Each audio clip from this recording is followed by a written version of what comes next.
آصف علی زرداری 26 جولائی 1955 کو کراچی میں ایک جاگیردار اور صنعتکار حاکم علی زرداری کے ہاں پیدا ہوئے۔ اس طرح وہ پاکستان کے پہلے صدر تھے جو قیام پاکستان کے بعد پیدا ہوئے تھے۔ 29 جولائی 1987 سے قبل ایک گمنام شخص تھے، لیکن پاکستان پیپل پارٹی کی سربراہ بینظیر بھٹو سے منگنی نے انہیں ملک گیر شہرت دی۔ 18 دسمبر 1987 کو دونوں کی شادی اتنی دھوم دھام سے ہوئی کہ کراچی میں 2 لاکھ سے زائد باراتی تھے۔ ان کا بیٹا بلاول بھٹو زرداری ان کا جانشین ہے۔ آصف علی زرداری کے والد حاکم علی زرداری کراچی کے دو سنیماؤں بمبینو اور اسکالا کے مالک بھی تھے۔ اسی تناظر میں آصف علی زرداری نے چائلڈ اسٹار کے طور پر کراچی میں بننے والی ایک فلم منزل دور نہیں میں چائلڈ اسٹار کے طور پر کام کیا تھا۔ اتفاق سے اسی سال ان کے والد حاکم علی زرداری نے فلم ساز کے طور پر اکلوتی فلم دھوپ اور سائے بنائی تھی، جس کے ہدایت کار معروف دانشور اشفاق احمد تھے۔ یہ دونوں سپر فلاپ فلمیں تھیں۔ آصف علی زرداری پہلی بار 1990 کے انتخابات میں قومی اسمبلی کے ممبر منتخب ہوئے تھے۔ 18 اپریل 1993 کو نگراں وزیر اعظم بلخشیر مزاری کی کابینہ میں پہلی بار وزیر بنے۔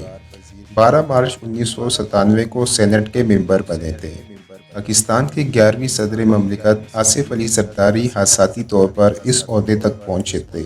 وہ پاکستان کی تاریخ کے پہلے صدر تھے جو جمہوری اصولوں اور روایات کے عین مطابق اپنا عرصہ اقتدار پورا کر کے اپنے حریف وزیر اعظم کے زہرانے اور گارڈ آف آنر لینے کے بعد قصر صدارت سے باعزت اور باوقار انداز میں رخصت ہوئے تھے۔ آصف علی زرداری کو یہ اعزاز حاصل ہے کہ وہ پاکستان کے عظیم ترین رہنما جناب ذوالفقار علی بھٹو کے داماد، عالم اسلام کی پہلی خاتون وزیر اعظم محترمہ بینظیر بھٹو کے مجازی خدا، پاکستان کے پہلے مرد اول ایک بڑی سیاسی جماعت پاکستان پیپل پارٹی کے چیئرمین، پاکستان کے سب سے اعلیٰ عہدیدار یعنی صدر پاکستان اور تازہ ترین خطاب کے مطابق دامادوں کی یونین کا تاحیات چیئرمین، مسٹر 10% مخالفین کے لیے بھی بنے۔ ان کے بارے میں مشہور ہے کہ ایک زرداری سب پہ باری۔ 27 دسمبر 2007 کو بینظیر بھٹو کے قتل کے بعد آصف علی زرداری نے پیپلز پارٹی کی قیادت سنبھالی اور 18 فروری 2008 کے انتخابات میں کامیابی حاصل کی۔ انہیں حکومت ایک ایسے وقت میں ملی تھی کہ جب دہشت گردی اپنے عروج پر تھی اور سیکیورٹی ادارے قوم کے جان و مال کا تحفظ کرنے میں بری طرح سے ناکام ہو رہے تھے۔ انہوں نے سید یوسف رضا گیلانی کو وزیر اعظم بنایا اور خود صدر کے عہدے کا حلف اٹھایا۔ ان کے عہد کے چند نمایاں کارنامے مندرجہ ذیل ہیں۔ 2008 میں ایک بدترین عالمی اقتصادی بحران آیا جس میں تیل کی قیمت ریکارڈ $166 تک جا پہنچی تھی۔ زرداری کے 5 برسوں میں تیل کی قیمت $100 سے زائد رہی، لیکن پاکستانی عوام اور ملکی معیشت کی وہ درگت نہیں بنی جو گزشتہ چند برسوں میں بن رہی ہے۔ 18ویں آئینی ترمیم سے آئین کو آمروں کی غلاظت سے پاک کیا اور صدر کے اسمبلی توڑنے کے ناجائز اختیارات کو ختم کیا۔ مفاہمت کی سیاست کو فروغ دیا اور بدترین مخالفین کے ساتھ مل کر حکومت چلانے کی حکمت عملی اپنائی۔ 13 مئی 2013 کو چین کے ساتھ سی پیک معاہدوں پر دستخط ہوئے۔ ایران کے ساتھ بھی تیل کی ترسیل اور ایک پائپ لائن کی تکمیل کا معاہدہ کیا جو امریکہ کی ناراضگی کی وجہ سے نامکمل رہا۔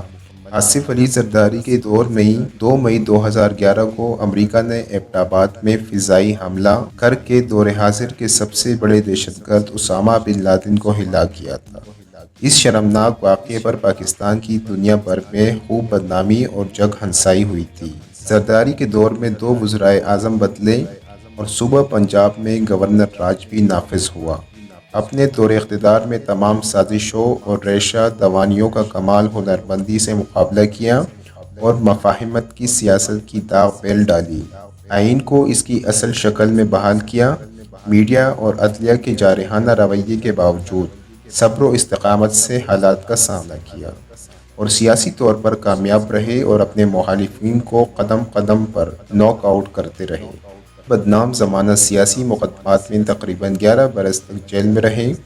10 اکتوبر 1990 کو پہلی بار گرفتار ہوئے اور 2 سال اور 3 ماہ اور 6 دن کی قید کے بعد 6 فروری 1993 کو رہا ہوئے۔ دوسری بار گرفتار ہوئے اور 8 سال اور 18 دن جیل میں رہ کر 22 نومبر 2004 کو رہا ہوئے۔ نواز شریف کے دور حکومت میں سیف الرحمان کیس میں بڑے مشہور ہوئے تھے، جن میں بینظیر بھٹو اور آصف علی زرداری کو بڑا تنگ کیا گیا تھا۔ پاکستان کے ایک ممتاز صحافی حامد میر کے مطابق سیف الرحمان کو آصف علی زرداری سے معافی مانگتے ہوئے انہوں نے خود دیکھا تھا۔ آصف علی زرداری پر کچھ مشہور زمانہ الزامات اس طرح سے ہیں۔ آصف علی زرداری کو 27 نومبر 1996 کو میر مرتضیٰ بھٹو کے قتل میں گرفتار کیا گیا تھا۔ اسٹیل مل کے سابق چیئرمین سجاد حسین اور سندھ ہائی کورٹ کے ایک جج جسٹس نظام احمد کے قتل اور منشیات کی اسمگلنگ میں بھی ملوث ہونے کے الزامات ہیں۔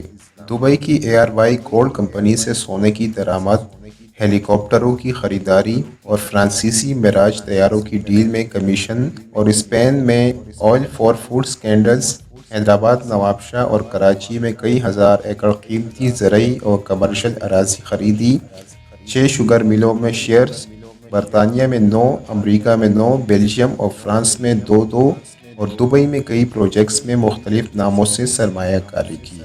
اپنی پراسرار دولت کو چھپانے کے لیے سمندر پار کوئی 24 فرنٹ کمپنیاں تشکیل دی۔ نیب کے مطابق آصف علی زرداری نے بینظیر بھٹو کی حکومت کے زمانے میں $1.5 بلین کے ناجائز اثاثے بنائے۔ آج کی اس ویڈیو کا اختتام ہوتا ہے۔ مزید اس طرح کی ویڈیو کے لیے ہمارا چینل سبسکرائب کرنا نہ بھولیے۔